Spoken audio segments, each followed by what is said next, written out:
Hi, and welcome to the Bourbon Blondes. I'm Lori. And I'm Amber, and we are here to talk to you about bourbon from a woman's point of view. Why? Because frankly, bourbon is usually considered a man's drink, and we're here to change that.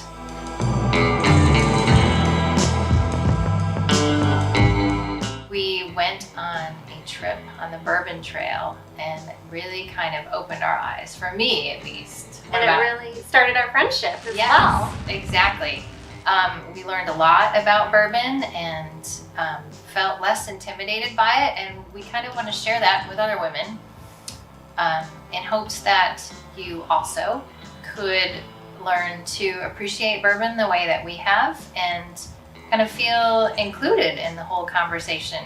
It doesn't have to just be a man's drink. It doesn't have to just be a man's conversation. Bourbon is for everyone, and we're here to show you that it can be for everyone. So we are going to spend some time tasting some bourbons and learning about them together and sharing them with you so that we can all move forward in this journey together. And I know wine is so popular, but really bourbon can be the next wine. So when you have a girls' night, it doesn't just have to be Chardonnay and Pinot Grigio. It can be some bourbon. Yes. Some fun old fashions. Mm-hmm. Absolutely. So this is a rare thing for women to really, help break through the ceiling.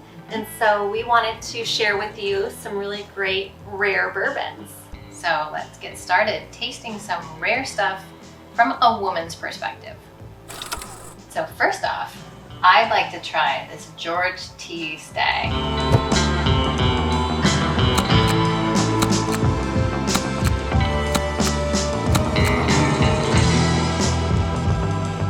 It's an award winner, so we're gonna give this a try and give you our perspective on it.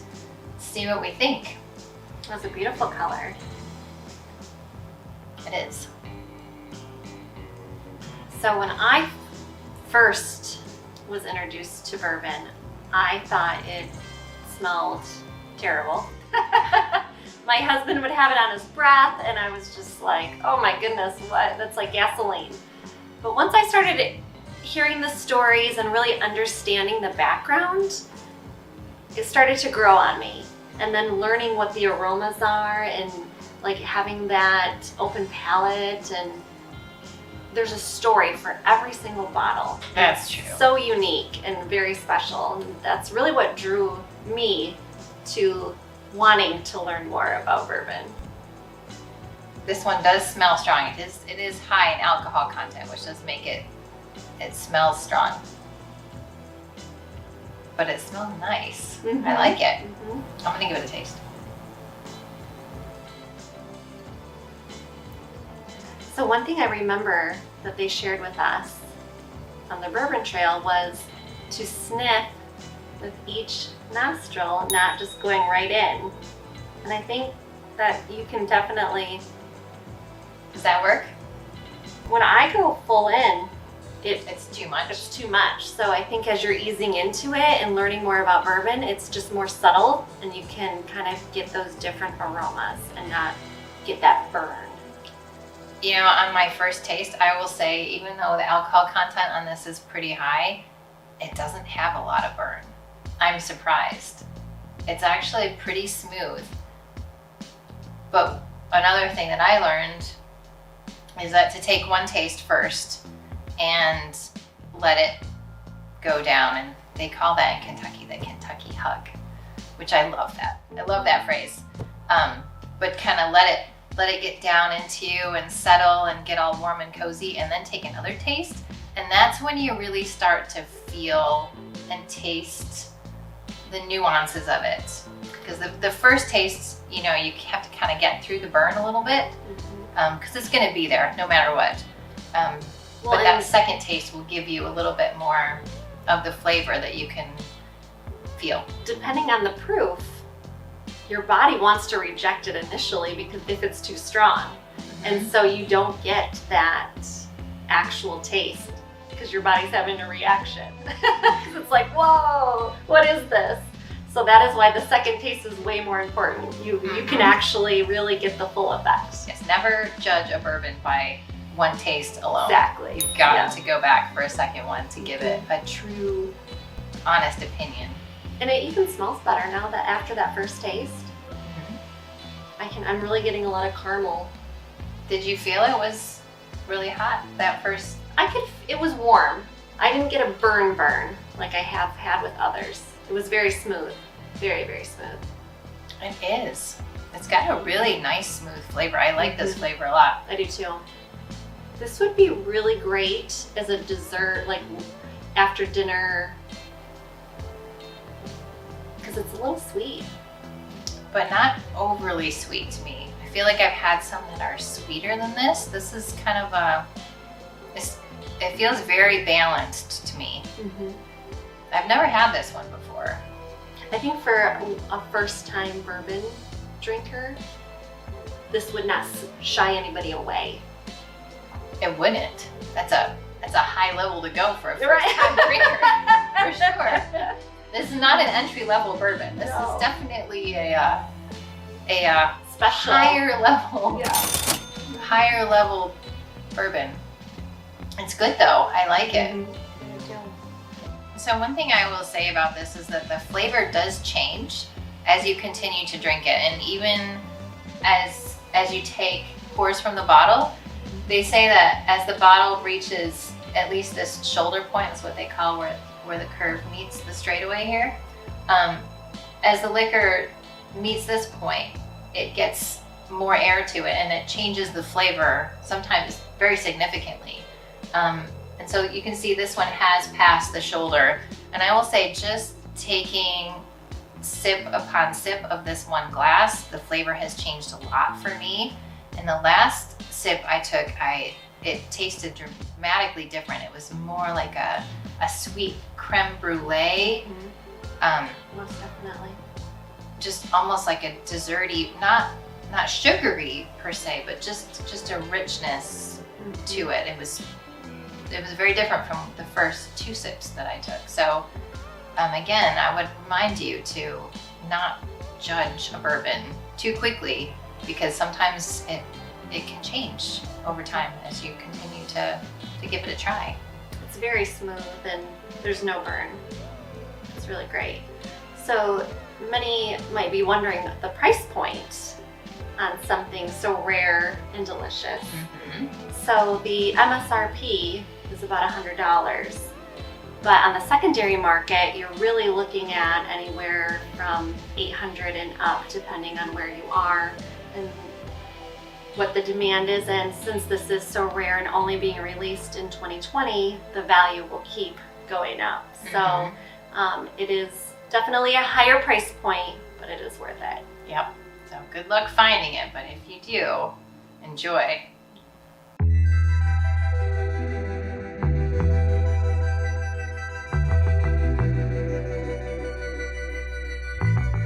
Lori, I'm super excited about our next bourbon we will be tasting. So this bourbon has been out of production for 60 years. They just brought it back in 2018, and it is a unicorn, the crown jewel. So we have the King of Kentucky 2018. Yes, there were less than 1,000 of these bottles created, and we have one. Are you jealous? So King of Kentucky started in 1881. So that is amazing on its own. Right. And then just stopped producing for 60 years. Yep, for 60 years, and this was their first release of King in Kentucky. It was aged for 14 years. So we're looking at a fabulous bottle here. It's 130.5 proof, so a little higher than the last one we tasted. This is quite something. I am super excited to try this. And this is something you won't find on the shelf. It is very hard to find, but if you were to come across it, you're looking at least $1,600 and higher. Yeah, on the secondary market, but we get to try it today. I'm excited. Are you? I'm gonna open it up, absolutely. All right, let's very see it. excited.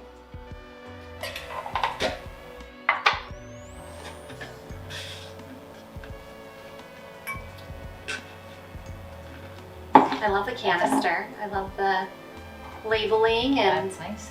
it's very beautiful. Yep. I can't wait to pour this. It is our unicorn Mm-hmm. for sure.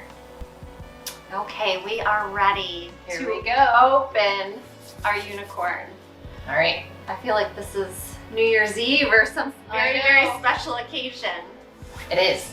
So again, we have King of Kentucky 2018 after 60 years of not being released. Yep. We are gonna crack open this Go bottle. for it. Maybe. A little harder than it looked.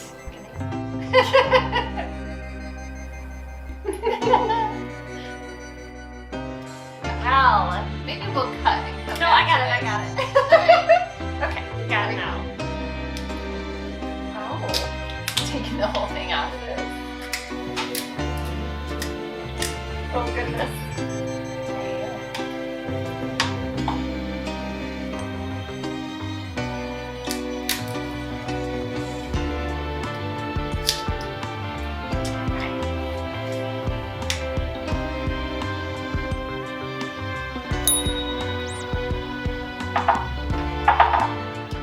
Ah, she is opened. All right, let's do this. Pour yours first.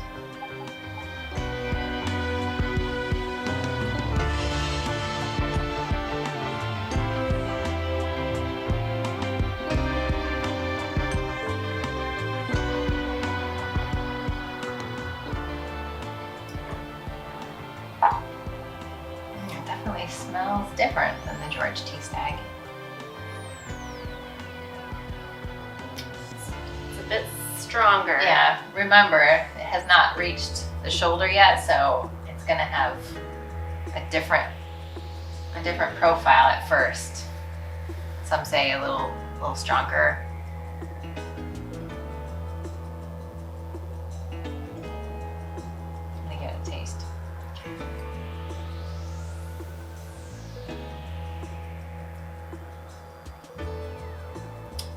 Wow. Wow. I'm still taking in all the smells. I'm still tasting different things as it settles on my tongue.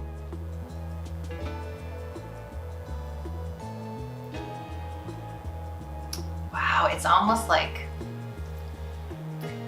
this is the weirdest thing, but it's almost like a flavor blanket that kind of settles on your tongue. I've never experienced that before. So when I took that initial taste, because it was very warm, not burning, but very warm, and when I blew out, That's when you tasted it? yes, it was great. Oh, that's interesting. So don't hold it in. If it's feeling like really, really warm, let it out. I smell caramel corn. I But- definitely get the caramel.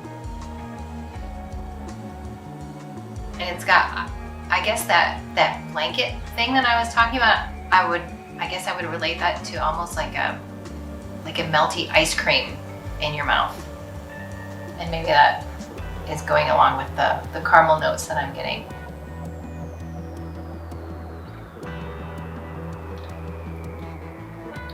It's very smooth. The lines. For such a high proof, Mhm. that's scarily easy to drink. And it has just the beautiful lines on the glass. Just Oh, like yeah. a good wine. The legs of it, The legs if are- you tip your glass and look at it, it's got a lot of viscosity, you're right? Mhm. That's probably adding to that blanket feel we were talking about. How it just kind of clings to your palate. That is very good. I can see why this is something special. Definitely have this on a anniversary or Oh yeah. special This is- occasion. This is not your daily Right. after a hard day's drink. No, this is very good. Is it worth the cost? Is it worth upwards of $1,600 a bottle on the secondary market?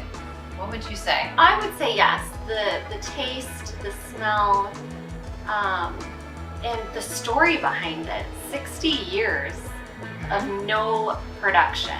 Right? 1881, going so far back, and then nothing for 60 years.